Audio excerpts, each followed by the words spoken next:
This is a foolish bird. He's been drinking cheap own-brand coffee.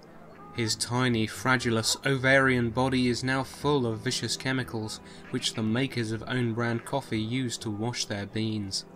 Sadly, they don't bother to wash those chemicals off. This bird will be coughing up green, frothing bile for the rest of his short life, before finally, mercifully, passing upwards.